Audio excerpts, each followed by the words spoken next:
In 301 AD, Roman Emperor Diocletian issued a decree that made it illegal to charge more than the government-approved price for bread. The penalty? Death. But here's what they do and teach you in history class. This was tyranny for the sake of control. It was desperation. Because by the time Diocletian took power, Roman currency had lost 99% of its value in just 70 years. The silver denarius, once the most trusted coin in the ancient world, had become worthless metal wrapped in a lie. And the Romans had done this to themselves, on purpose, multiple times. Today, we're going to uncover why the greatest empire in human history repeatedly chose to destroy its own money, and why that pattern never ended well. Let's rewind to the year 64 AD. Rome is at its height. The denarius contains 95% pure silver. It's the dollar of the ancient world, accepted from Britain to Mesopotamia. Roman soldiers are paid in denarii. Tax collectors count them. Merchants trust them. But Emperor Nero has a problem. He's burning through the treasury faster than tax revenue can replenish it. There's the Great Fire of Rome to rebuild. There are lavish games to fund. There are legions stationed across 3 continents demanding their pay. So Nero makes a decision that will echo through the next 400 years of Roman history. He doesn't raise taxes. He doesn't cut spending. Instead, he does something far more subtle and far more dangerous. He orders the imperial mint to reduce the silver content of the denarius from 95% to 90%. Then he instructs them to mint more coins with the leftover silver. On paper, nothing changes. 1 denarius still equals 1 denarius. Soldiers still get paid the same number of coins, but the money supply has just expanded and nobody outside the palace knows it yet. This is the origin of currency debasement, and it's about to become Rome's favorite drug. Here's how the trap works. When you debase currency, you get an immediate sugar rush. The government suddenly has more coins to spend. Soldiers get paid, grain gets imported, monuments get built. For a few years, everything feels fine. But the laws of economics don't care about imperial decrees. Merchants aren't stupid. They notice the coins feel lighter. They test them. They realize they're being paid in diluted silver, so they raise prices to compensate. This is the moment where smart emperors would stop.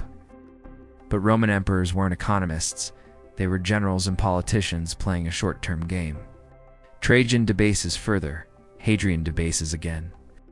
Marcus Aurelius, the philosopher king, debases to fund his wars against Germanic tribes. By 200 AD, the denarius is down to 50% silver. Each emperor kicks the problem down the road. Each one tells himself, just this once, just to get through this crisis.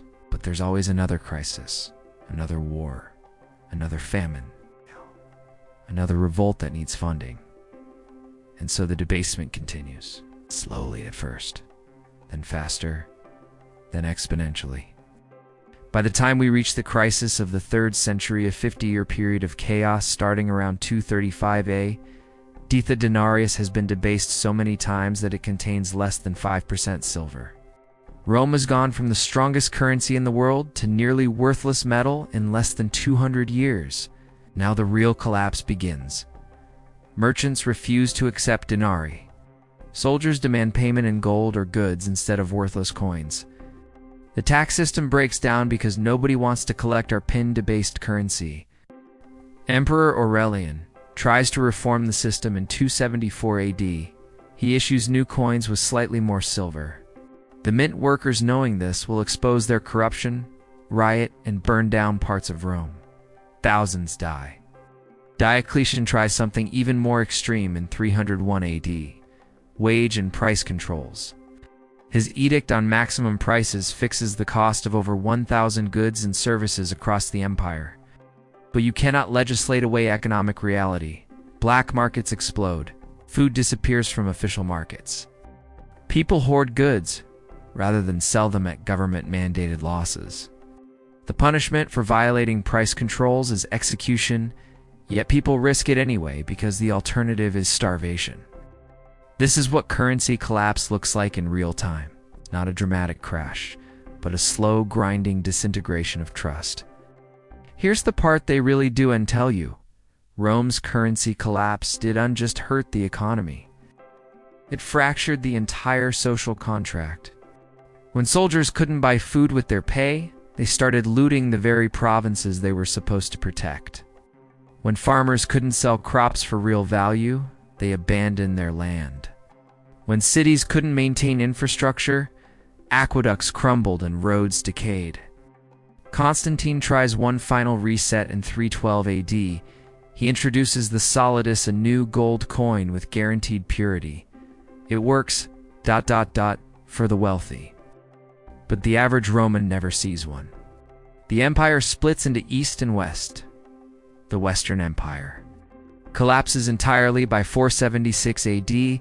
Historians blame barbarians. But the truth is more uncomfortable. Rome didn't fall to invaders. It hollowed itself out from within. Currency debasement was the termite eating through the foundation. The Eastern Roman Empire, which maintained currency integrity, survives another 1,000 years as Byzantium. The correlation isn't subtle. Now here's where this story gets really uncomfortable. In 1964, the United States removed silver from dimes and quarters. The official reason? Silver shortage? The real reason? The same one as Nero. The government wanted to print more money than it had real assets to back. In 1971, President Nixon ended the gold standard entirely.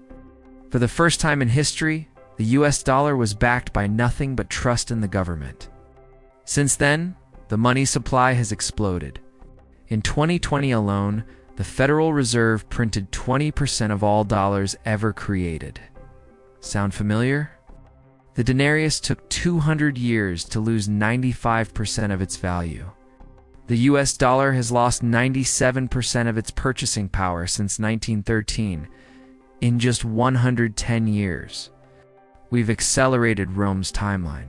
We're debasing faster. The excuse is always the same. This time is different. We have modern tools. We understand economics now. That's exactly what every Roman emperor told himself to. So what can we actually learn from Rome's monetary suicide? First, currency debasement is not a solution, it's a time bomb with a long fuse. It feels like free money at first, but the explosion always comes eventually. Second, once debasement starts, it's almost impossible to stop. Each generation of leaders faces the same choice. Take the painful medicine now, or pass the crisis to the next administration. Politicians choose the latter every single time. Third, the collapse doesn't look like a crash. It looks like gradual decay, rising prices, collapsing infrastructure, wealth inequality, social unrest. Sound familiar? History doesn't repeat, but it absolutely rhymes. The Romans had an excuse. They didn't understand monetary theory. They didn't have 2,000 years of economic history to learn from. We do. So the question isn't whether currency debasement leads to collapse. Rome answered that question definitively. The question is, will we recognize the pattern before it's too late? If this video made you rethink what money actually is and what happens when governments control it, hit that subscribe button. Because we're just getting started uncovering the financial secrets they don't teach in school. Next week, how the Federal Reserve was created in a secret meeting on a private island. Why you've never heard the full story. See you then.